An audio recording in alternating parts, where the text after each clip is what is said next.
इस करने वालों की कभी हार नहीं होती। लहरों से डर कर नौका कभी पार नहीं होती। असफलता एक चुनौती है, स्वीकार करो यारों। क्या कमी रह गई सोचो और विचार करो। कुछ किए बिना ही जय जयकार नहीं होती। कोशिश करने वालों की कभी हार नहीं होती।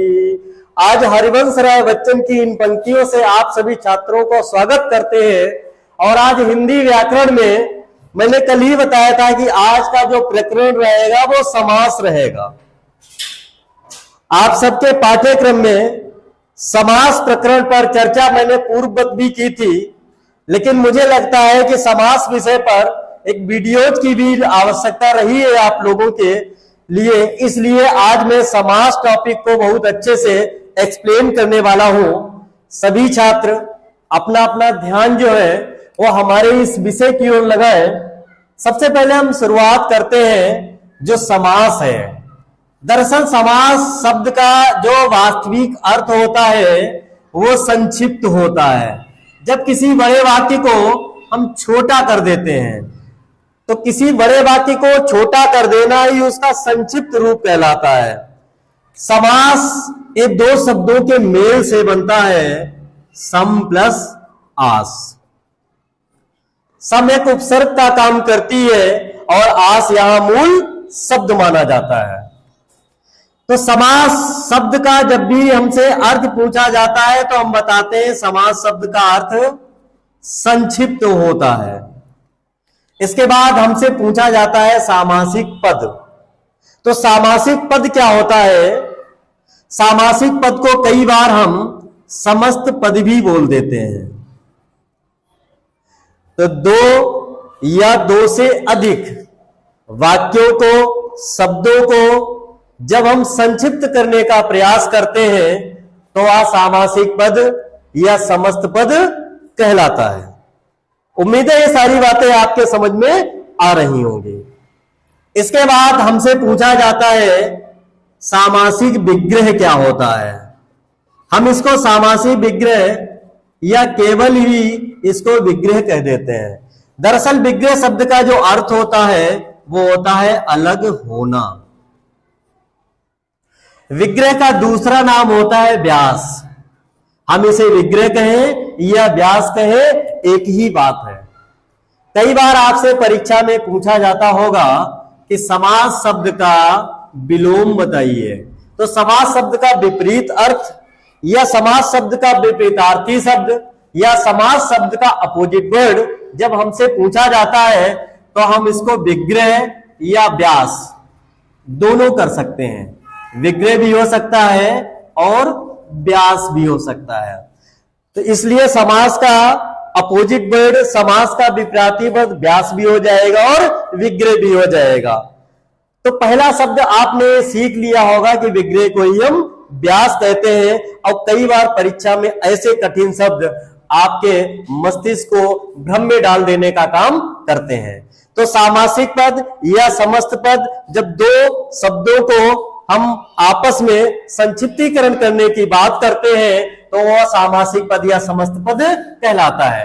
जबकि सामासिक विग्रह में क्या होता है, जब हम दो शब्दों को कारक विभक्ति के माध्यम से अलग अलग करने का काम करते हैं, वह जो है हमारा सामासिक विग्रह या व्यास कहलाता है।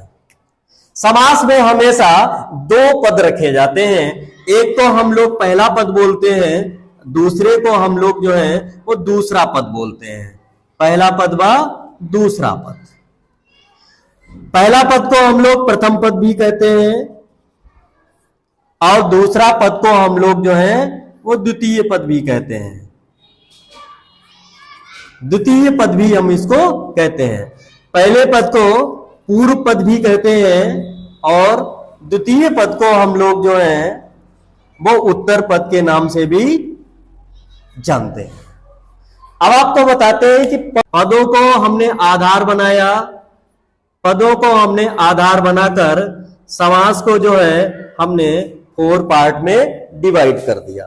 तो पदों को आधार बना करके हम जिन 4 पदों में बांटते हैं उसमें आपका पहला पद आता है पूर्व पद। इसमें हम सबसे पहले लेते हैं प्रथम पद प्रधान, इसके बाद हमारा आता है द्वितीय पद प्रधान, इसके बाद हमारा तीसरा आता है तृतीय पद प्रधान। पहला पद प्रधान हो गया, प्रथम पद प्रधान कह सकते हैं, दूसरा या द्वितीय पद प्रधान कर सकते हैं, तीसरा हमारा आता है दोनों पद प्रधान, दोनों पद प्रधान, और चौथा हमारा आता है कोई भी पद प्रधान नहीं, कोई भी पद प्रधान नहीं। प्रथम पद जिस समास का प्रधान होता है उसको हम लोग बोलते हैं अव्ययी भाव समास। कौन सा समास बोलते हैं? अव्ययी भाव समास। अव्ययी भाव समास का जो प्रथम पद होता है वो प्रधान होता है। द्वितीय पद प्रधान में हमारे पास 3 समास आते हैं। कोई बताना चाहेगा कि इसमें वो 3 समास कौन कौन से आते हैं? इसमें सबसे पहले हम लोग लेते हैं तत्पुरुष समास। तत्पुरुष समास, इस समास का दूसरा पद प्रधान होता है। इसके बाद दूसरा समास हम इसमें लेते हैं द्विगु समास, इसका भी दूसरा पद प्रधान होता है। और तीसरा हमारा आता है कर्मधारय समास। कर्मधारय समास का भी दूसरा पद प्रधान होता है। दोनों पद प्रधान जिस समास में होते हैं वह समास जो है हमारा होता है द्वंद्व समास। द्वंद्व समास में हमारे दोनों पद प्रधान होते हैं। और कोई भी पद जिस समास का प्रधान नहीं होता है इस समास को हम लोग बहुव्रीहि समास के नाम से जानते हैं। तो अब छात्रों आपकी समझ में आ रहा होगा कि पदों को आधार बनाकर समास को 4 भागों में विभाजित किया गया है। प्रथम पद जिस समास का प्रधान होता है उसे अव्ययी भाव समास कहते हैं। दूसरा पद प्रधान जिसका होता है उसमें तत्पुरुष समास आता है, द्विगु समास आता है, कर्मधारय समास आता है। ये तीनों समास आते हैं। दोनों पद जिस समास के प्रधान होते हैं उसको हम लोग द्वंद्व समास कहते हैं। और जिस समास के एक भी पद प्रधान नहीं होते हैं, कोई भी पद प्रधान नहीं होता है, ऐसे समास को हम लोग बहुव्रीहि समास के नाम से जानते हैं। तो उम्मीद है कि जो समास विषय पर जो बेसिक चीजें अभी तक आपको बताई जा रही हैं वो एक एक बात आपके समझ में अच्छे से आ रही है। कि अभी मैंने आपको बताया भी था कि जब तक हम ठीक से ध्यान से अपने विषय को समझने का प्रयास नहीं करेंगे तब तक हम कुछ भी बेहतर नहीं कर पाएंगे। अब इसके बाद आपकी परीक्षाओं में प्रश्न पूछे जाते हैं कि दिए गए शब्द में कौन सा समास है। इस प्रश्न का उत्तर हल करने के लिए हमें आवश्यकता पड़ती है हम एक एक समास को विस्तार पूर्वक समझने का प्रयास करें। तो आइए सबसे पहले मैं बात करता हूं अव्ययी भाव समास की। अव्ययी भाव समास की मैं बात करता हूं। अव्ययी भाव समास जो है ये मेरा पहला समास है। और इस समास में सीधे सीधे आप सीख सकते हैं कि इस समास का यहां पे मैंने आपको इंगित करके बताया भी है कि इस समास का प्रथम पद जो है वो प्रधान होता है। तो अव्ययी भाव समास में आप क्या ध्यान रख सकते हैं? जिसका प्रथम पद प्रधान हो, जिसका प्रथम पद प्रधान हो, जिसका प्रथम पद प्रधान हो उस समास को हम अव्ययी भाव समास कहते हैं। दूसरा प्रश्न छात्रों आपसे परीक्षा में पूछा जाता है कि दिए गए शब्द में कौन सा समास है। इसको सीखने के लिए आपको यहाँ पे हम कुछ टिकी बातें आपको बता रहे हैं कि ताकि ट्रिक के माध्यम से आप उसको संक्षिप्त रूप में कैसे शॉर्ट टाइम में उसको आप कैसे सीख सकते हैं।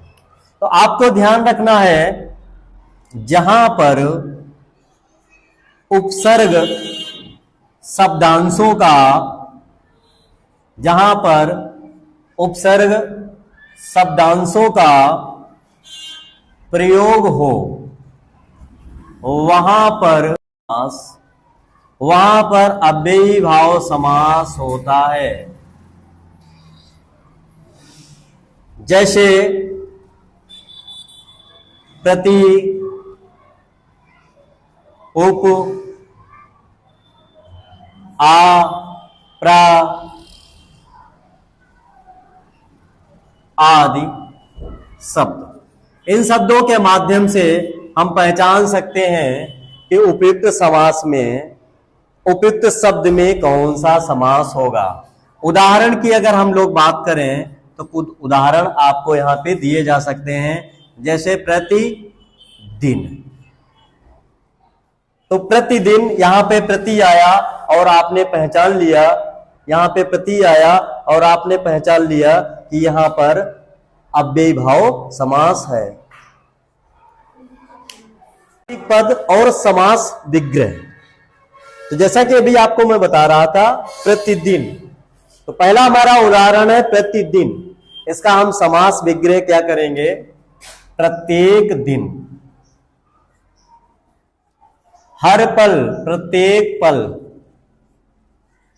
यथाशक्ति, शक्ति के अनुसार, शक्ति के अनुसार, यथा रुचि, रुचि के अनुसार, यथा भाव, भाव के अनुसार, यथा शीघ्र, शीघ्रता के अनुसार। शीघ्र को हम लोग जल्दी के अर्थ में लेते हैं। भरपेट, पेट भर के, आजन्म, जन्म से, निडर, बिना डर के, निर्भय, बिना भय के, निसंकोच, बिना संकोच के, निर्दयी, बिना दया के। तो इस प्रकार ये सारे उदाहरण जो है वो अव्ययी भाव समास के हैं। अभी मैंने आपको बताया था, आप प्रति, हर, यथा, भर, आ, नी जैसे उपसर्ग पदी शब्दांशों के माध्यम से ये पहचान कर सकते हैं तो उपर्युक्त जो शब्द दिए हैं ये किस समास के उदाहरण हैं। तो ये सारे जो हैं सामासिक पद अव्ययी भाव समास के उदाहरण हैं। परीक्षा में अक्सर हमसे पूछा जाता है कि जैसे यथाशक्ति समास का विग्रह क्या होगा, तो इसका विग्रह आप बता सकते हैं शक्ति के अनुसार। तो प्रश्न आपसे हमेशा 3 प्रकार के पूछे जाते हैं। पहला प्रश्न आपसे पूछा जा रहा है कि यथाशक्ति शब्द में कौन सा समास है, जिसका उत्तर आप सभी दे सकते हैं अव्ययी भाव समास, क्योंकि अभी मैंने आपको बताया है कि यथा शब्द से आप पहचान सकते हैं अव्ययी भाव समास है।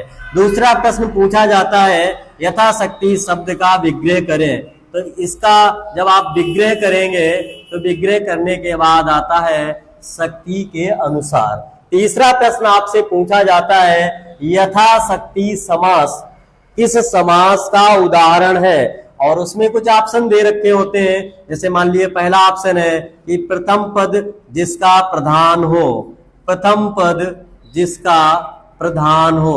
तो मुझे लगता है हमें डायरेक्ट उत्तर यहाँ पे मिल गया है कि प्रथम पद जिसका प्रधान होता है वह समास अव्ययी भाव समास होता है, और अव्ययी भाव समास का जो उदाहरण है वो यथाशक्ति है।